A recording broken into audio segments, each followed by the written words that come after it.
Hello दोस्तों, नमस्कार। आप देख रहे हैं हमारा यूट्यूब चैनल इलाहाबाद एक्वाकल्चर। दोस्तों, आज का जो सब्जेक्ट है वो है आपका इस समय का कल्चर। आप किस प्रकार करें कि आप अपनी पूंजी को अच्छे से बचा सकें। क्योंकि यदि आपके पास बच्चे हैं तो यदि आप अपना स्टॉक होल्ड करके रखे हैं फरवरी और मार्च के लिए, या आपकी मछली सेमी कंडीशन में है हार्वेस्ट करने के लिए 300, 400, 200 ग्राम की, तो उस कंडीशन में आपको क्या प्रिकॉशन लें कि वो आपकी पूरी की पूरी चीज़ें सुरक्षित रहें और आप अगला कल्चर बहुत अच्छे से आप ले सकें। इसी पे आप आज आपका हमारा आपका जो है टॉपिक डिपेंड है। तो यदि दोस्तों देखिए, एक चीज़ पहले समझिए, ये जो मौसम का उतार चढ़ाव है, टेम्परेचर का बहुत ज़्यादा फ्लक्चुएशन, ये ही जो है आपके तालाब में बैक्टीरिया, वायरस या प्रोटोजोन्स कुछ भी है, वो उसको जो है फेवरेबल कंडीशन देता है। उसको अनुकूल परिस्थिति देने देने की कंडीशन में ही आपके तालाब में ये सारी बीमारियां जो है अचानक से हमला कर देती हैं। ऐसा नहीं कि बीमारी कहीं से आती है, वो जो आती है, जो ट्रांसफ़र होती है, वो तो एक होती है, लेकिन कोई भी ऐसा बैक्टीरिया पैथोजेंस नहीं है जो आपके तालाब में मौजूद ना हो। बस उसे एक माहौल चाहिए डेवलप होने के लिए। वो यही एक माहौल है जिसमें वो डेवलप हो जाता है। तो आपको ये समझना है कि हम अपनी मछलियों को बहुत ख़ास पॉइंट मैं आपको बताना चाहता हूँ जिससे आप अपनी मछलियों को बचा सकते हैं।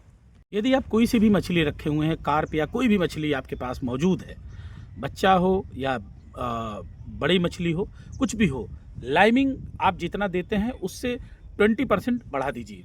पहला चीज़, नीचे का बॉटम लाइन बिल्कुल कहीं से भी गंदी नहीं होनी चाहिए। अगर स्लज मटेरियल है, गंदगी है नीचे, तो मछली को बीमारी आना तय है, चाहे आप कितना भी बैक्टीरियल या कुछ भी आप डालते रहिए, क्योंकि नीचे का ग्राउंड आपको साफ़ चाहिए। इसलिए लाइमिंग जो है वो एक तालाब की जो प्रकृति है उसको सही करने के लिए, पीएच के लिए भी और डिकम्पोजिशन के लिए भी, और बहुत सारा चीज़ है जो टॉक्सिटी कम करता है और एसिडिक कम करता है, उसके लिए भी चूना बहुत जो है काम करता है। इसलिए चूने का 20% मात्रा आप बढ़ा दीजिए। हाइड्रेटेड लाइम यूज़ करिए और प्रॉपर आप इवनिंग के समय लगभग आप उसको यूज़ करिएगा। दिन में आप मतलब धूप के समय चूने का प्रयोग नहीं कीजिएगा, और चूना आप जो है 20% इंक्रीज़ कर दीजिए। पहला काम।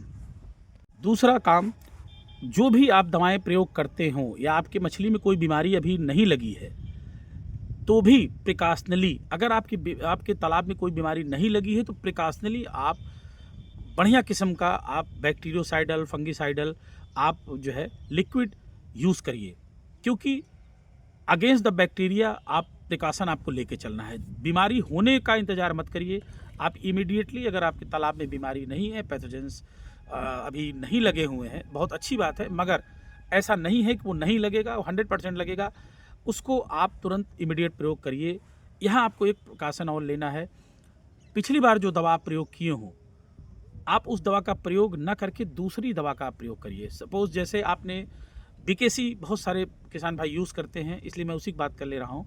बेंजलकोनियम क्लोराइड अगर यूज़ किए हैं तो उसका प्रयोग अब इस बार नहीं करके उसको आप सुक्रीना या फिर पोटेशियम ब्रोमाइट करके भी आता है, मैलाकाइट ग्रीन वगैरह के कॉम्बिनेशन में भी दवाएं आती हैं, और जो है दोनों कॉम्बिनेशन में भी आती है, बेंजलकोनियम प्लस सुक्रीना के कॉम्बिनेशन में भी दवाएं आती हैं। तो आप दूसरा दवा आप यूज़ करिए, क्योंकि उसके अगेंस्ट में वो दवा अभी काम नहीं करेगी, और जो दवा आप यूज़ करते हैं उसको 10% कम से कम दवा बढ़ा के प्रयोग करिए।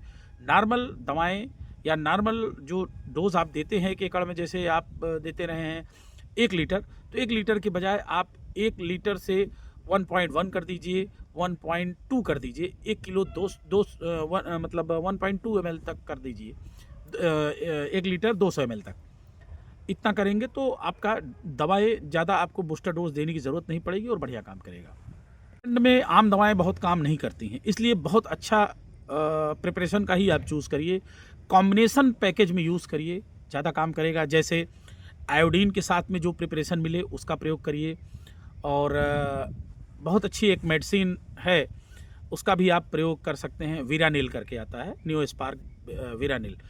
जहाँ आपको वाइट स्पॉट डिजीज़ दिखे या आपको फंगल अटैक दिखे या आपको वायरल कंडीशन दिखे, आप वहाँ इसका यूज़ करिए, बहुत बेहतरीन रिज़ल्ट है। आप इसका भी प्रयोग कर सकते हैं और पोटेशियम ब्रोमाइड का भी प्रयोग कर सकते हैं और बहुत सारा कॉम्बिनेशन में आजकल इस टाइप की भी दवाएं आ रही हैं। सिंगल जो आप हमेशा यूज़ करते हैं वो बिल्कुल ना करें। पोटेशियम परमैंगनेट अगर आप कार्ब का कल्चर कर रहे हैं तो आप प्रयोग कर सकते हैं, लेकिन उसमें भी आपको बहुत सारी बीमारियां हैं जो ये चेक नहीं कर पाएगा, इसलिए कुछ भी बढ़िया दवा फंगीसाइडल या वो आप प्रयोग करिए। जैसे बेंजलकोनियम के साथ आयोडीन है, उसके साथ में आपका सुक्रीना है और इस तरह का कॉम्बिनेशन आप यूज़ करिए। तालाब में बहुत फीड की ज़रूरत इस समय मछली को नहीं रहती, क्योंकि उसका जो BMR रेट है, मेटाबॉलिज्म रेट है, वो कम हो जाता है। इसलिए बेकार के आप खर्च से बचें, बहुत ज़्यादा चारा का प्रयोग ना करें, क्योंकि वो पचा नहीं पाती, सारा एक्सक्रेटा का लोड नीचे जाता है। इसलिए बस जितना ज़रूरी है एनर्जी का स्रोत दीजिए, प्रोटीन थोड़ा कम दीजिए, नहीं तो आपका पानी बहुत हरा भरा कर देगा और वो इतना ब्लूम बना देगा कि आपको कोई मछली आपकी बच नहीं पाएगी। बहुत सारा बीमारी फिर वो सारा सिस्टम बिगाड़ देगा। इसलिए चारे का प्रयोग कम करिए, कोशिश करिए बॉटम लाइन का चारा दीजिए, इतना दीजिए जिससे उसको एनर्जी मिल जाए और वो अपने अलाइव कर सके। ये पॉइंट है जिससे आप अपनी मछली या बच्चे को बचा सकते हैं, क्योंकि अगर बहुत ज़्यादा एक्सेस चारा इस समय खाने बढ़ाने के चक्कर में आप फेंकेंगे, उसका जब उसका सिस्टम ही स्लो रहेगा तो आप बहुत ज़्यादा चारा दे के करेंगे क्या? वो एक्सक्रेटा में बदलेगा, एक्सक्रेटा फिर अमोनिया बढ़ाएगा, हाइड्रोजन सल्फाइड बढ़ाएगा, स्ट्रेस होगा, फिर बीमारी होगी और मतलब सब एक दूसरे से कोरिलेटेड है। इसलिए इससे बचिए। इतना आप कर लेंगे तो आपका पूरा स्टॉक सेफ रहेगा। प्रोबायोटिक अगर यूज़ करते हैं तो प्रोबायोटिक का ज़रूर यूज़ करिए और कार्बन सोर्स दीजिए अच्छा सा, और इसको करके आप प्रोबायोटिक देने से आपका तालाब का जो सिस्टम है, जो आपका सॉइल प्रोबायोटिक्स है और वाटर प्रोबायोटिक है, ये अच्छे किस्म का दीजिए। इधर उधर की कंपनियों का प्रयोग ना करिए, कोई मतलब नहीं, वो पैसा पानी फेंकने के बराबर है। इसलिए इतना पॉइंट आप ध्यान रखें, आपकी मछली को कोई कुछ भी नहीं कर सकता, सारा मछली सेफ रहेगा। नेक्स्ट वीडियो में दोस्तों फिर मिलते हैं। आप अपना पूंजी बचाइए, अपना कल्चर बचाइए, यही 1-1.5 महीने बाद आपको 20-30% का इंक्रीमेंट देगा।